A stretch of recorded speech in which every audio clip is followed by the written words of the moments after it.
Everybody in the world gets deceived at one point in their life or another, but you don't think that you're going to get deceived by your own government and how they package freedom. And yeah, packaging freedom is a big part of today's government everywhere around the world. The United States, Canada, Great Britain, even China. What do I mean? Well, let me tell you. Whether you believe it or not, your country is trying to sell you a package. No different than buying a package on TV. You get this channel, Netflix, and you know what I mean? And you buy into it. They're selling you something. That's what they do. They sell you the freedom package. And each freedom package is different depending on which country you're from. In the United States, you can stand out in front of the White House and scream at the top of your lungs that you don't like this and that about the president or whoever. Yeah, that's a form of freedom. And they don't have that in China. But what they do have in China is freedom to live in super high rises. They have freedom to have parks, and you notice the places that I pick for these videos are simply amazing. Like, look at the covered bridge. This is a bridge where people they drive across it. It's something that they actually use.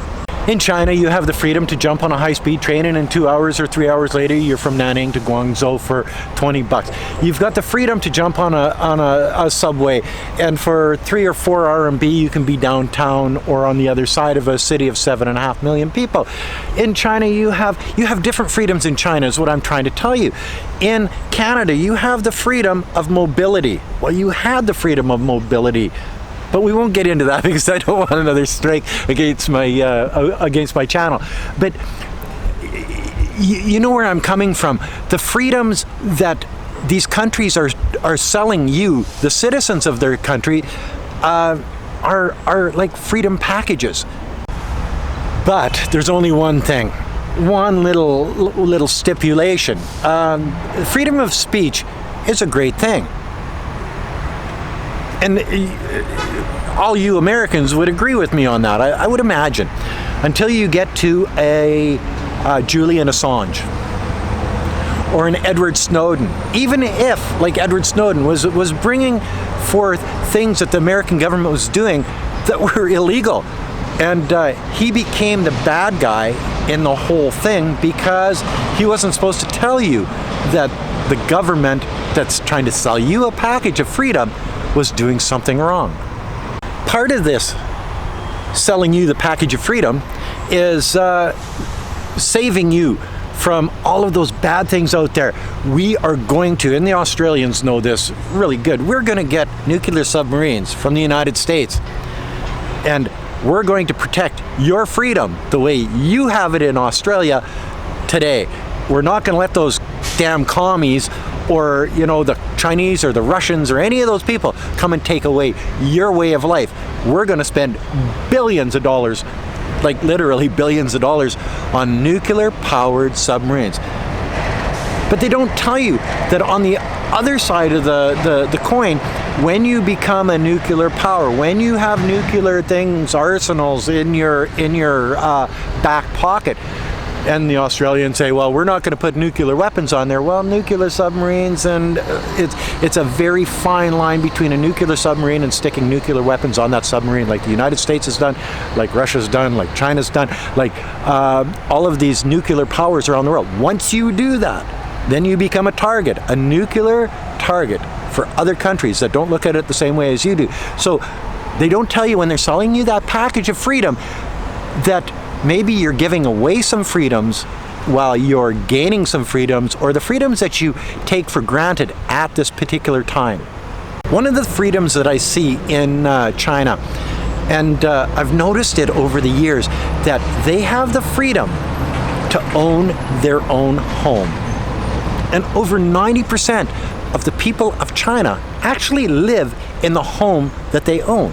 Whether it's in the countryside, whether it's in the city, whether it's an apartment, whether it's a house, whether it's, but over 90% of the people in China actually own the home that they live in. Sometimes it's generational. You've got grandpa and grandma, and you got mom and dad and the kids living in the same home, but they live in their own home. That's sort of a freedom in itself, because I don't think it's like that in the Western world. I know it's not like that in Canada. Lower numbers, a lot of people are renting, and you say, well, yeah, but when we buy our house in Canada, we own the land. You're right, you do own the land. Well, maybe you don't, but I'll get into that in just a second. In China, it's a 70-year lease. And they've brought in legislation, I think in 2008, if I'm not mistaken, where that 70-year lease could just be renewed, and I think there's a fee involved with it. I'm really not sure. Maybe you could put in the comment section below if somebody knows what that fee is. It's maybe a percentage of what the property is worth. But yeah, they don't own the land, but they own the home in China. Okay, and it's on a 70-year lease. 70-year lease is a long time. Well, you know, I'll be 70 someday, hopefully. But in the United States, in Canada, and Great Britain, you own the land that your house is on, and you own the house. I agree with that, sort of. But what happens if you don't pay your property tax? Within 7 years in Canada, if you don't pay your property tax for 7 years in Canada, they will take your land away from you. So really, do you own that land because you have to pay taxes on it? Or is it owned by the government and you're just renting that land for your property tax? You know what I mean? Packaging freedom. How is it packaged? Are you starting to catch what I'm saying here? Packaging freedom to look like freedom really isn't freedom. I've traveled far and wide in my 61 years on this earth. I got the travel bug when I was in the Navy when I was 17 years old, and I basically never stopped. I've been to China, I've been to Cambodia and Japan, I've been to the States and Mexico and Canada and Germany and Russia and you name it. I've been there. And each of these countries have something that the other country doesn't have, something that they excel in, that makes their country better in that certain aspect. Germany has technology. Japan, wow, these guys are in the next century ahead of us in technology and such. Even their toilets, my God, it washes your ass. I'm serious. But China has their good points too. They've got buildings, they've got high-speed trains, they've got subways, they've got, you know, they've got a lot of things going for them. The Americans have a lot of things going for them too. They've got a robust economy that is on the decline at this point, but they could probably turn it around. They've got a super big military. And I actually read an article about how the American military was way more advanced than both the China and the Russian military put together right now in 2021. And it was by the Rand Corporation. So I said, well, who's the Rand Corporation? It's a corporation that is sponsored by the American government. Oh, you know, packaging freedom. You know what I mean? You've got Western news medias, you've got Fox News, and you got CNN, you got BBC, you got the Australian news channels, you've got New Zealand news channels, Canadian, CBC, all of these different news channels telling you what kind of freedoms you have, what is bad about another country and what's good about your country. They are trying to convince you, they're trying to sell you that freedom package on a daily basis. And if you hear it over and over and over again, you're going to start to believe it. If you start hearing it in school when you're 5 years old on TV, and it goes through to your, how old is Dad now? I think he's coming up on 85. He has taken that hook, line, and sinker, because this is what he's grown up with. This is what he's seen. He's been fed the freedom package all his life, and Canada is the most free country in the world, and that's just the way it is. But is it? Now here's a freedom that I think that some of you would really enjoy, and it's a Chinese freedom. I was getting together with the Nanning Friendship Association here the other day with a friend from China Radio International, Wei Fong, and myself. And we were looking for a place to go have beers, actually. And in the area town that we were meeting, there's really no place open that's worth sitting at during the day. And that's just the way it was. So Wei Fong says, well, why don't we go to Starbucks? I says, you can't drink beer in Starbucks. She says, yes, you can. I'm saying, okay, so we all meet there. A couple of people buy coffees, and I bring a bunch of German beers, actually, this time, Kaiserdoms. And we sat there all afternoon and drank coffee and drank beer, and the people in Starbucks, that was okay. See, now there's a form of freedom that you don't have in the Western world. Go to your local Starbucks and crack open a couple of cold ones and see what happens. And it's not just the people that get fed this freedom package. It's countries get fed the freedom package too. And I look at Australia because Scott Morrison is not the smartest cat on the block, guys, and the people working for you guys, you got to fire them and get somebody better in there. So the Americans say, well, we want you to be part of AUKUS, Australia, UK, US. AUKUS. It's the nuclear submarine pact, so we can make sure that our countries in the Indo-Pacific area of the world is free from communism. We can be, we can sell you more freedom packages to our people. Oh, okay. So the Australian government says, yeah, okay, we're going to spend billions of dollars on nuclear submarines and nuclear submarine technology, and we're going to go do that. Okay, well, the Americans just made Australia more of an enemy to China because they're doing it to counter China. So how is this helping the Australian people? It's not. It's just selling them a package of freedom.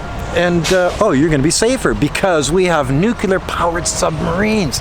Yes, sirree. But in the meantime, I think there's 16 products that the Chinese say, well, we're going to ban, we're going to put tariffs on, and whatever. Barley comes to mind. Australian wine, which is actually pretty good. I like Australian wine.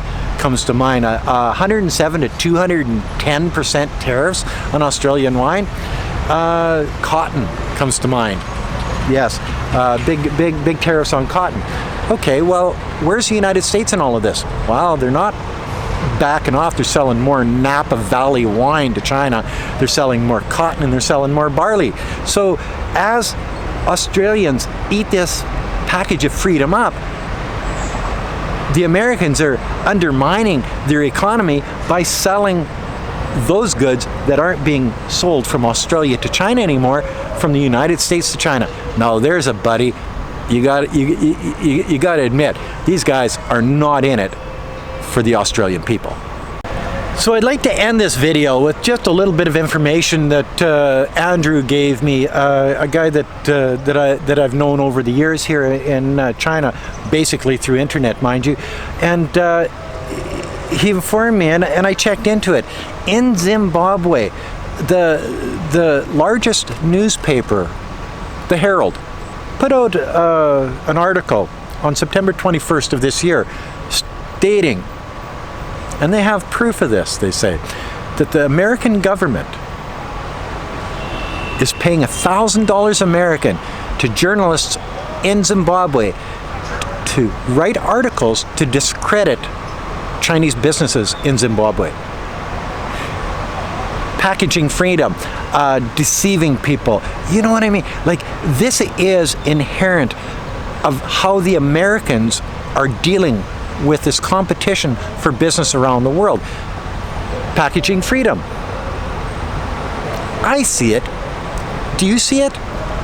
Now, that's another video from Gweilo 60 in front of a covered bridge in Nanning, China. If you like this video, as always, like, comment, subscribe, push that share button. Don't forget to resubscribe. Don't forget to hit the bell. And whatever you do, don't forget to put a couple bucks in the children's Patreon account. It's for a good cause. Thanks for watching. Peace out. Bye now.